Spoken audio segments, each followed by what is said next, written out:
Abra comigo a sua Bíblia, eu quero trazer uma reflexão ao seu coração.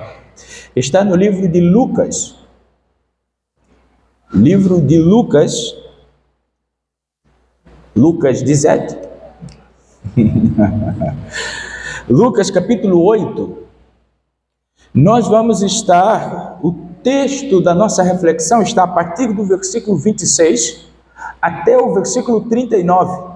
Só que eu vou ler alguns versos para, de certa forma, fundamentar a minha reflexão nesta noite. Diz assim a palavra do Senhor, o versículo 26. E navegaram para a terra dos Gadarenos, que está de fronte da Galileia. 27. E quando desceu para a terra, saiu-lhe ao encontro, vindo da cidade, um homem que desde muito tempo estava possesso de demônios, e não andava vestido, nem habitava em qualquer casa, mas nos sepulcros. Versículo 30. E perguntou-lhe Jesus, dizendo: qual é o teu nome? E ele disse: Legião, porque tinham entrado nele muitos demônios. 32. E andavam pastando ali, no monte, uma manada de muitos porcos, e rogaram-lhe que lhes concedesse entrar neles, e concedeu-lhe. Versículo 35. E saíram a ver o que tinha acontecido, e vieram ter com Jesus. Acharam então o homem de quem havia saído os demônios, vestido e em seu juízo, assentado aos pés de Jesus, e temeram. Versículo 37. E toda a multidão da terra dos Gadarenos e ao redor lhe rogou que retirasse deles, porque estavam possuídos de medo, de grande temor. E entrando ele no barco, voltou-se. 38. E aquele homem de quem havia saído os demônios rogou-lhe que o deixasse estar com ele, mas Jesus o despediu, dizendo: torna-te para a tua casa e conta quão grandes coisas te fez Deus. E ele foi apregoando por toda a cidade quão grandes coisas Jesus lhe tinha feito. Obrigado, Senhor, pela tua palavra. Rogamos a ti que o Senhor nos conceda a iluminação para entendermos esta preciosa lição e, acima de tudo, aplicar em nossas vidas, porquanto só assim, ó Deus, nós podemos te agradar. Ajuda-nos, em nome de Jesus nós oramos. Amém.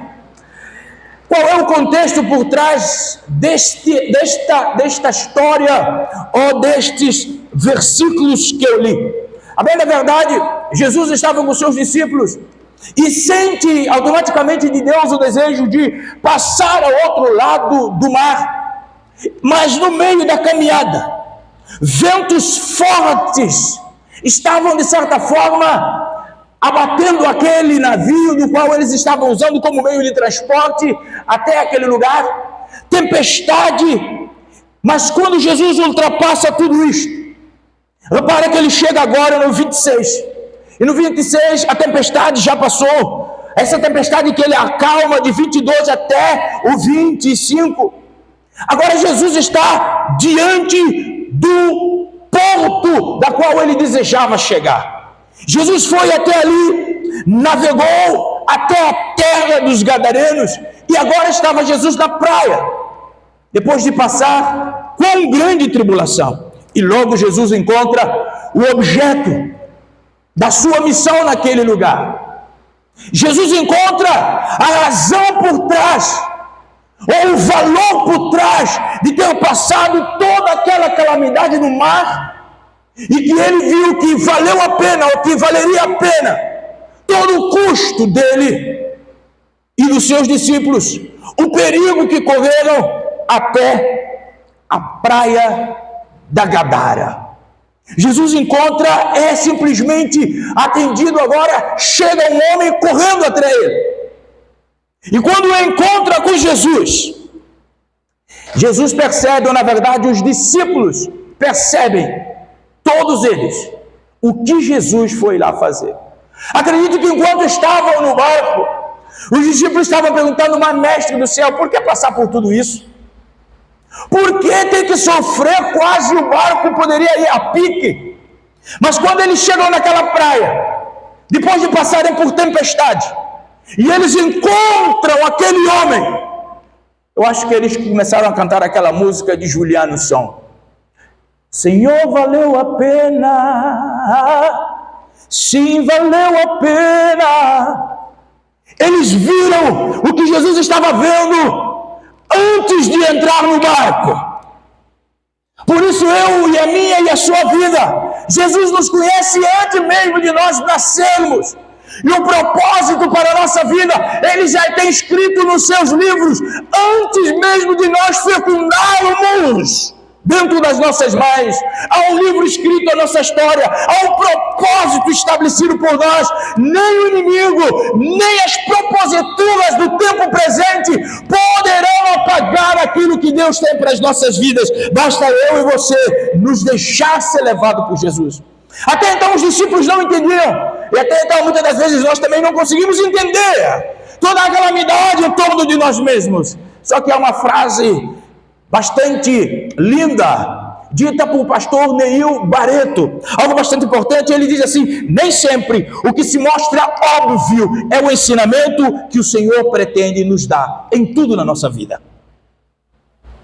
Nem sempre, permita-me repetir, nem sempre o que parece tão óbvio é, de fato, o ensinamento que o Senhor Jesus quer nos dar. E nesse texto, aquilo que parece ser óbvio, não é o ensinamento que Deus quer nos dar. Vejamos então o que nós começamos a aprender nesse texto. Qual é a condição do indivíduo, da qual nenhum nome a Bíblia faz questão de revelar? A Bíblia diz simplesmente que havia um homem em Gadara. Esse homem não tem nome, mas agora a Bíblia traça um retrato deste homem. Primeiro, no 27, a Bíblia diz que ele estava nu. Ele estava desprovido de toda e qualquer vestimenta. Ele estava como Adão esteve depois que o pecado o abraçou. Ele estava simplesmente desumanizado. Ele deixou a humanidade, porquanto ele estava à margem de tudo quanto era razoabilidade dentro da sociedade em que ele estava. Primeiro, ele estava nu. Ele estava desprovido da sua humanidade, porque muita gente dentro dele fez com que ele deixasse de ser ele mesmo. Nós vamos ver mais na frente. Segunda coisa, qual é a condição deste homem? Ele não morava em casa, ou seja, ele vivia fora da comunhão, ele vivia fora de comunhão de família. A Bíblia diz que ele morava em sepulcro, nos túmulos, no cemitério, no lugar de morte, no lugar de caveira, no lugar de podridão. Isto é reflexo de todo homem sem Deus.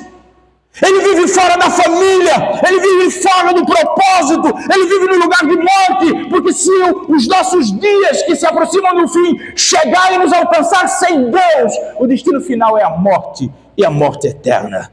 Mas agora, há uma outra condição deste homem. A Bíblia diz que ele estava totalmente fora da condição humana, porque ninguém no seu perfeito juízo mora no cemitério. Ninguém no seu perfeito juízo mora no sepulcro. Mas este homem vai a mais porque ele deixou de ser humano, porque diz a Bíblia que a cidade era atormentada pelos atos desse homem. E diz mais que a cidade prendiam este homem com correntes e correia, e ele quebrava tudo. Porque ele deixou de ser homem, ele deixou a sua humanidade ser fustigada por quem apossava a sua vida. Meu irmão, todo ser humano que abandona Deus, que ignora o propósito de Deus para a sua vida, ele está tão preso quanto o gadareno estava. Ainda que a sua prisão Nós não vemos cadeias, nós não vemos corrente, nós não vemos cadeados. Mas eles estão presos neles mesmos. No seu orgulho, na sua autossuficiência e despreza o cuidado e dependência de Deus. A força do mal, meu irmão, quer prevalecer sobre a humanidade das pessoas. Esse é o propósito do mal. Prevalecer e derrubar a humanidade da pessoa. A pessoa deixa-se simplesmente ser levado pelo mal, ela se desumaniza. O mal conduzindo a nossa vida, nós perdemos o senso da humanidade. Porque nós não estamos mais vivendo o propósito que Deus tem estabelecido para nós. Quem se deixa levar pelo mal, irmãos, perde a oportunidade de viver a vida. A humanidade de Jesus, na encarnação do Senhor Jesus, Ele revela a verdadeira face da humanidade do homem. É Jesus, e nós que estamos em Jesus, temos o prazer de manifestar a verdadeira face da humanidade, porque a vida está em Cristo Jesus. Como falou aqui o irmão Manuel Paulo, Jesus disse na sua palavra: eu sou o caminho, eu sou a verdade, eu sou a vida, logo não há vida fora dele. Por isso, todos aqueles que se deixam governar pelo mal, se desumaniza, perde a essência, porque a essência da vida é Cristo, e fora de Cristo não há vida. Uma síntese clara, mas Cristo está sempre disposto e pronto para restabelecer esta humanidade em todos nós. Diante dessa pequena introdução, eu quero pensar com os irmãos 3 virtudes da graça de Deus a partir da vida do gadareno. Como nós começamos a ver a partir do versículo 26. 3 virtudes manifestas da graça de Deus na vida dele, que pode ser manifesta na nossa vida e em todos da nossa família. Primeira virtude da graça de Deus é que a graça de Deus restabelece no homem a sua subjetividade. Primeiro reflexo, a graça de Deus, quando nós aceitamos a graça de Deus na nossa vida, a nossa subjetividade, ela é restabelecida, ou seja, Deus nos devolve a humanidade que o mal tenta tirar de nós. Repare o que ele vai dizer no verso 30. E perguntou-lhe Jesus, dizendo: qual é o teu nome? E ele disse: Legião. Repare agora a cena comigo. Jesus, depois de passar de tempestade com seus discípulos no barco, chega na praia. Quando ele chega na praia, ela vem aquele rapaz correndo para ele, rugindo, nu, apavorante. E quando ele chega e ele olha para Jesus, a Bíblia diz que ele se prostra diante de Jesus. Primeiro ato é que o mal não prevalece quando a presença de Deus está. O mal não prevalece, meu irmão. Porque quando Jesus chegou, a primeira coisa que o endemoniado fez é dobrar diante de Jesus. E Jesus pergunta para ele: qual é o teu nome? Ele diz: Legião. Irmãos, legião, por quê? Porque havia muitos demônios, qualquer coisa como 6.000 demônios dentro dele. Aí você fala para mim: pastor, de onde você tirou essas contas? Da Bíblia, irmão. Da Bíblia, simplesmente assim. Quer ver? Legião primeiro, legião é um termo militar e não espiritual. Legião era um termo usado pela tropa romana, que era constituída de, no mínimo, 6.000 homens. Isto é que se chamava de legião. E o Satanás, ele usa essa expressão para dizer para Jesus: olha, não brinque comigo, eu sou aqui 6.000 dentro dele. Só que não há 6.000 que param de pé na frente do eterno Senhor. Não há 6.000 que param de pé quando olha para a cruz de Cristo, e ele já não está lá, porque ele ressuscitou, vivo está, e virá nos buscar para a sua glória. Meu irmão, primeiro, a graça de Deus restabelece a subjetividade do homem. Por quê? Porque muitos em um se torna impossível esse um ser ele mesmo. 6.000 dentro de um, o um deixou de ser ele mesmo, ou seja, a sua subjetividade foi roubada. Mas a graça de Deus, quando ela chega, o homem passa a ser o homem passa a ser humano, o homem passa a amar, o homem passa a depender, o homem passa a ver. Irmãos, o gadareno teve sua subjetividade roubada. Ele não pensava mais por ele mesmo.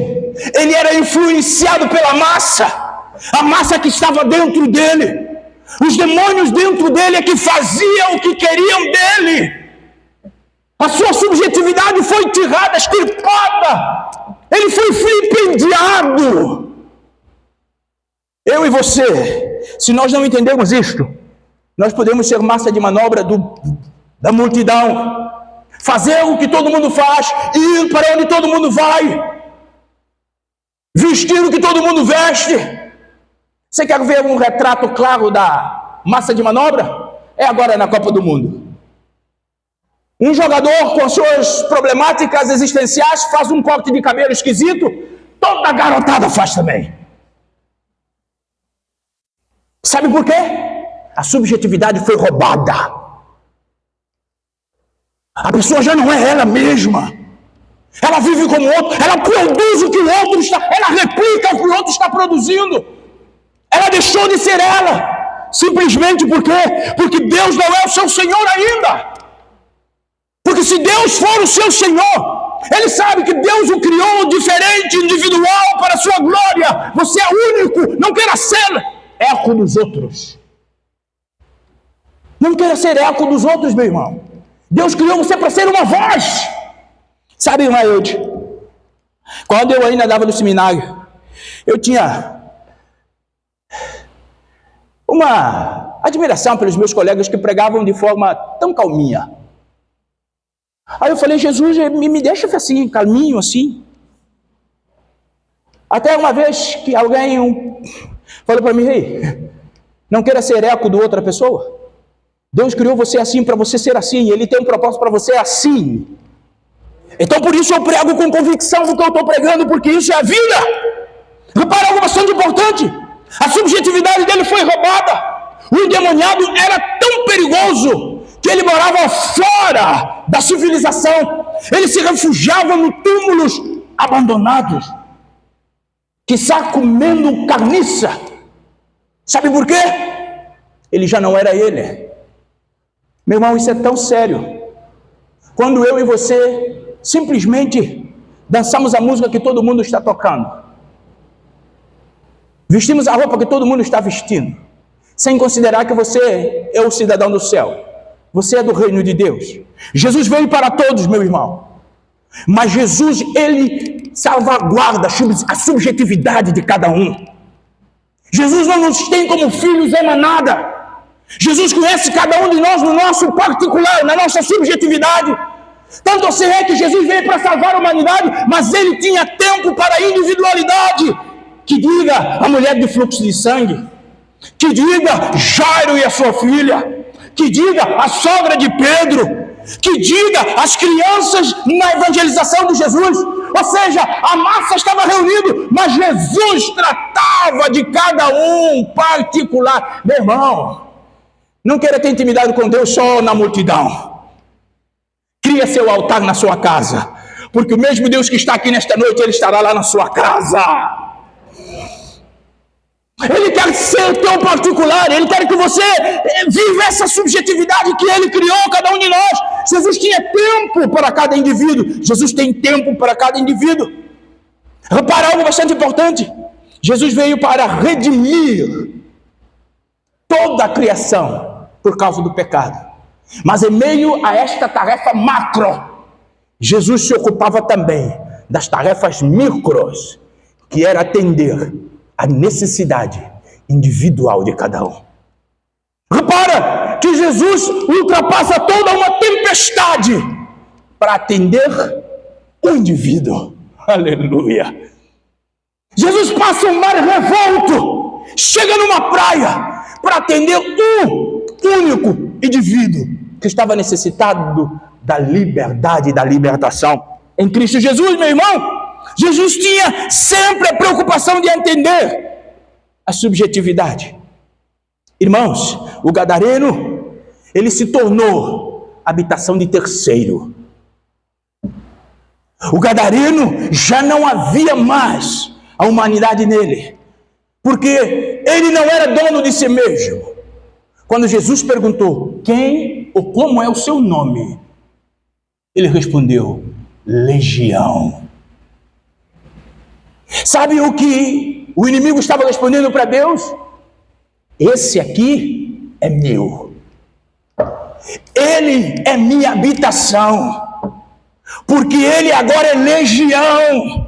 Mas, meu irmão, algo parece impossível de mudar. Porque a gente vai dizer: como é possível 6.000 dentro daquele homem? Como será liberto? O que pressupõe é que aquele a quem Satanás toma posse da vida, eles não têm mais direito de reivindicar a si mesmo. Sempre que Jesus depara com pessoas como o gadareno, Jesus veio para libertá-los. Nós, enquanto igreja, embaixada do Senhor, representante de Cristo na terra, quando nós encontramos também pessoas nesta condição, nós precisamos refletir o Senhor Jesus, a graça dele. Nós precisamos refletir esta graça que o Senhor reflete. Olha só, no 32, o que é que ele vai dizer? Andava pastando ali, meu irmão, uma manada de porcos, e rogaram. Porque quando Jesus está presente, ele não deixa que a situação continue a mesma. Ele teve encontro, ou na verdade o gadareno teve um encontro com ele, e a situação do gadareno foi mudada, porque Jesus estava presente. Jesus está presente nessa noite. Sair do mesmo jeito que você entrou é uma escolha sua. Mas agora, quando Jesus está presente, a proposta dele é mudar a nossa vida. É mudar o nosso pensamento, é nos fazer mais agradável a Ele, é nos fazer transmitir prazer a Ele. E quando Jesus enfrentou aquele homem, eles falaram: olha, nos rendemos, nós não podemos fazer mais nada agora, por favor, não nos jogue fora, nos mande entrar nesses porcos que estão aqui, nos dê autorização. Porque o inimigo, quando Jesus está presente, ele tem que pedir autorização de Deus. Porque Deus é aquele que tem todo o poder. Por isso, meu irmão, não dê por vencido. Não permita que a causa da sua vida fique como está. Não permita que a situação difícil termine desta forma, meu irmão. Deus tem poder para mudar tudo isso. Entregue na mão do Senhor. Ele está aqui presente, Ele está com você. Os demônios pediram autorização para sair do homem e entrar no porcos. Jesus veio restaurar o homem, mas Jesus veio restaurar o homem todo. Repara, a subjetividade do gadareno foi roubada. Consequentemente, tanto o físico quanto o emocional estava dentro.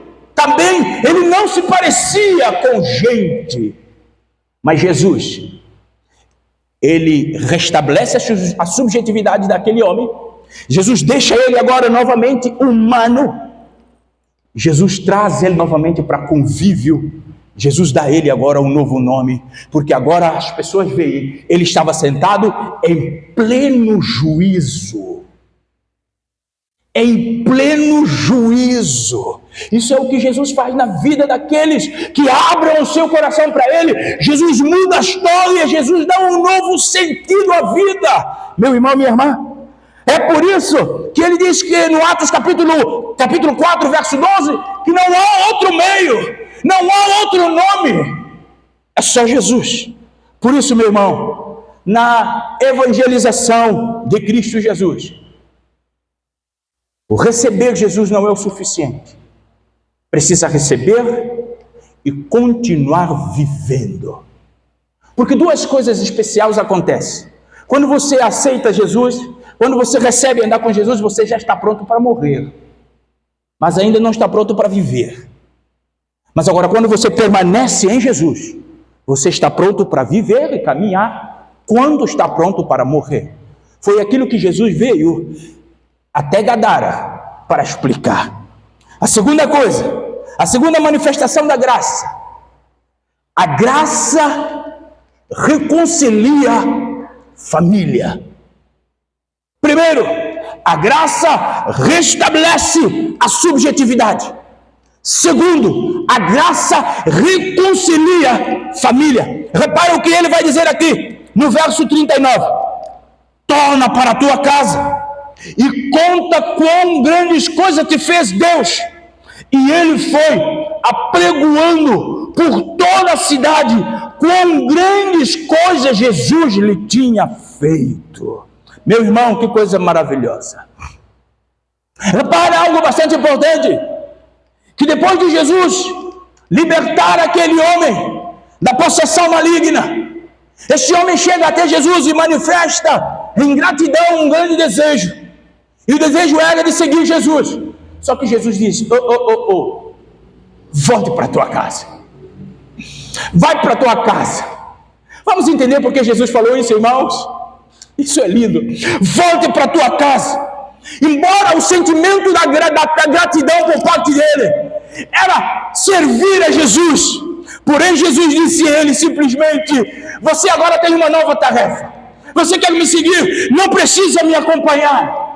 Você vai me seguir agora dentro da sua casa. Você será meu discípulo. Você será o testemunho vivo do que eu tenho feito por ti dentro da tua casa. Irmão, isso é lindo. Ele se torna um testemunho eficiente do nosso Senhor Salvador dentro da sua casa, dentro da sua parentela. As pessoas que outrora só ouvia amarrado, só ouvia no cemitério, agora está vendo ele fazendo parte da família. Aleluia, aleluia. Isso é o que o Senhor Jesus faz na nossa vida. Ele nos dá condição de viver em família. Ele restabelece nossa família. Repara, 3 pedidos aqui nesse texto que nós vemos aqui. 3 pedidos. E os 3 pedidos Jesus respondeu de forma totalmente diferente. Primeiro pedido, repara, do versículo 1 ou do versículo 31 e 32. Legião faz um pedido para Deus em Jesus Cristo. Diz: Senhor Jesus, eu te peço, ou nós te pedimos, nos manda entrar nesses porcos. E Jesus fez o quê? Autorizou. Jesus autorizou, pode entrar nos porcos. E os porcos precipitaram. O segundo pedido, agora, é dos homens não salvos da cidade de Gadara. Quando chegaram diante de Jesus e viram que aquele homem já estava são, e viram que aquele homem já estava em perfeito juízo, aquela cidade entrou num temor muito grande. Até porque aquele homem representava aquela podridão daquela cidade. Eles se viam naquele homem, por isso eles tinham ele por estimação. Mas quando Jesus vem e liberta do pecado, isso é o que acontece. Quando Jesus está libertando, muitas das vezes dá medo, porque a gente começa a olhar para a nossa vida, os nossos passos, o que a gente anda fazendo, dá medo mesmo da revelação de Deus, mas só que Deus revela. E repara algo bastante importante: Deus, em Jesus Cristo, Ele concede o pedido dos homens de Gadara, porque os homens chegam e dizem: Jesus, vai embora daqui. Sai daqui, nós estamos com medo, o Senhor já libertou ele, que será se o Senhor começar a libertar todo mundo? Qual o problema terá? Sai daqui. E o que Jesus fez? Subiu no barco. A Bíblia diz que ele subiu no barco, foi embora. Mas agora só que tem um terceiro pedido. Esse terceiro pedido, agora Jesus não concede. Jesus, ele nega, mas simplesmente tirando o foco. Porque agora chega perto dele o homem que foi liberto e diz para ele: Senhor, por favor, me permita, em gratidão, seguir o Senhor. Jesus diz: não anda atrás de mim, seja meu testemunho lá na tua casa. Aleluia. Seja meu testemunho lá na tua casa. Irmãos, não é fácil viver a família, mas é impossível viver sem família. Dentro da família sempre teremos problemas, sempre teremos desavença, mas é impossível viver sem família. Por isso que eu fico preocupado quando alguém fala que consegue ser igreja, sem o corpo. Não entendeu o que é família, não entendeu o que é igreja. Então, algo bastante importante, os nossos dias, nós estamos assistindo uma manobra em massa para destruir a família nuclear, para destruir a família bíblica, em nome de um modernismo, do avanço prejudicial da ciência, da cultura. Nós estamos vendo simplesmente família sendo despedaçada, destroçada, mas esse não é o propósito de Deus. O propósito de Deus é que o homem vive em família. E a família deixa o homem pai, une a sua mulher e eles terão filhos. Isso é família, deixar o homem pai e mãe. E não é homem com homem, mulher com mulher, é homem e mulher. Isso é família. Todo o restante é aberração. Isso é Bíblia. Meu irmão, nós não podemos assistir essa destruição de família e aplaudir com a nossa negação. Nós estamos aplaudindo quando a gente retrai e não fala nada contrário. Meu irmão, minha irmã, depois que Jesus restaurou o Gadareno queria seguir Jesus, mas Jesus negou. Por quê? Muito bem, irmão. Por que Jesus negou? Primeiro, porque a graça que alcançou o Gadareno precisava alcançar os da casa dele. Sabe por que Jesus manda a gente começar em casa? Porque é lá que é o início de tudo. Porque é lá que inicia a família, em casa de pai e mãe que inicia a família. É lá que começa, é lá que tem que ser educado nos caminhos do Senhor. É lá. Jesus volta para casa, começa lá, coloca os seus filhos na linha, volta para casa. Provavelmente já tinha pais feridos por ausência daquele filho gadareno que ninguém sabia onde estava, ou na verdade que não vivia mais em família. Jesus manda ele voltar para casa. Sabe por quê? Talvez lá tinham pais totalmente assaltados pelo sentimento de culpa. Onde eu irei? O que é que eu fiz para que meu filho hoje vivesse no cemitério? Jesus manda voltar para casa. Jesus está ensinando algo bastante poderoso. É que antes de nós seguirmos, antes de nós pregarmos, nós precisamos honrar mãe e pai. Honrar mãe e pai é o caminho para sermos um discípulo segundo o coração de Deus. O caminho para o futuro é voltar ao passado com quebrantamento do coração. Tem gente que diz, não olhe para o seu passado. Eu te digo, olhe sim. Mas olhe para ele e gere no seu coração um quebrantamento para você não cometer o que cometeu no passado. Para você acertar o presente e rumar-se ao futuro. Jesus manda ele para casa. Sabe por quê? Porque Jesus sabia muito bem qual é a condição daquela casa. Jesus não haveria de tirar alguém que tinha uma responsabilidade na sua casa tão grande para colocar sigilo quando a casa estava em destruição. Sabe, ele manda voltar para casa porque havia filhos abandonados por ausência de pai. Bem provavelmente, filhos daquele homem estavam abandonados pela sua ausência. Jesus manda voltar para casa porque os filhos estavam vivendo sem limite pela ausência, pela presença ou pela ausência do pai. Jesus manda voltar para casa porque os filhos devem ser educados pelos pais e não pelo pastor ou professor. Jesus manda voltar para casa porque é bem provável que tinha uma esposa ferida por ter sido abandonada pela ausência do seu marido. Jesus manda voltar para casa. Repara que é casa que começa tudo, irmãos. É em casa. Se não tiver casa, estamos perdendo tempo.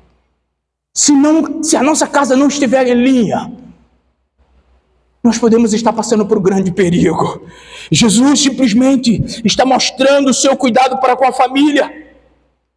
E aquilo que a gente aprende de forma tão básica é que primeiro Jesus quer a nossa casa, começando em nós. e depois todos os outros. Primeiro a casa. Ore pela sua casa. Baixe sua cabeça, ore pela sua casa agora.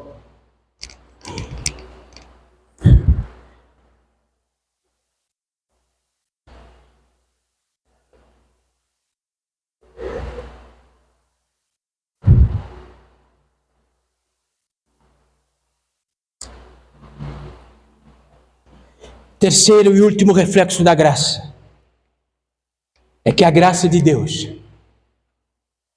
ela alcança a sociedade. Primeiro, a graça de Deus restabelece a subjetividade do homem. Segundo, a graça de Deus, meu irmão, minha irmã, reconcilia a família. Terceiro e último, a graça de Deus alcança a sociedade, alcança a cidade. Veja o que diz no 37. Diz assim: e toda a multidão da terra dos gadarenos, e ao redor lhe rogou, obrigado, irmão, lhe rogou que retirasse deles, porque estavam possuídos de medo, de grande temor. E entrando ele no barco, voltou-se. Irmãos, a cidade estava num caos. E o caos da cidade era refletido na vida do gadareno. O caos daquela cidade era um reflexo pleno da vida dele. Parece que a insubordinação, parece que o desvio de caráter e da moral fazia escola dentro da cidade de Gadara. A inversão de valores fazia escola dentro da cidade de Gadara. Por isso eles se alegravam com uma pessoa naquela situação e ficaram amedrontados quando Jesus chega com uma nova proposta de vida. Jesus chega com uma proposta de dar vida ao gadareno. Jesus chega para trazer uma novidade para aquela cidade. E eles simplesmente dizem: não, nós não queremos mudar, queremos ficar assim mesmo. Vai embora daqui. Nós não queremos mudança. Queremos continuar assim mesmo. Sabe o que Jesus fez? E entrando ele no barco, voltou. A cidade perdeu a oportunidade de ser libertada. Mas o gadareno foi o expoente do evangelho em toda a Gadara. Irmãos, Gadara, ela faz parte das 10 cidades da Transjordânia, que fica situado entre o Egito e Síria. Aquela cidade, por posição geográfica, era uma cidade sem personalidade, porque recebia influência de todo o meio, de toda a circunvizinhança. E algo bastante importante é que aquela cidade não era habitada por judeus. Até porque a economia daquela cidade, ela girava em torno da criação de porcos, e judeus não suportam porcos. Tanto assim é que quando a legião pediu a Jesus autorização para sair daquele homem, para onde que eles foram? Para porcos. E lá estava ele, uma cidade com falta de identidade própria, por causa da sua localização estratégica. Simplesmente tinha como reflexo da cidade um homem que era possuído por legião. E quer saber algo mais de curioso de legião? Legião era representado por javali. Você sabe o que é javali? Porco de mato. Repara! Ele diz que era legião. Legião era uma expressão militar que representava mais de 600 mil soldados. E esses 600 mil soldados eram representados por javali. Não sei se você está pegando. Mas javali tinha um sentido muito pejorativo. Era porco. E o que aconteceu com aqueles homens daquela cidade? Estavam nessa condição, como javalis, e tinham medo de ser libertos. e disse para Jesus: sai daqui. Jesus entra e a cidade ficou em problemática. Os gadarenos pediram que Jesus se afastasse deles. Irmão, o medo de vir às claras o que a gente pratica nos impede de experimentar a humanidade de Jesus.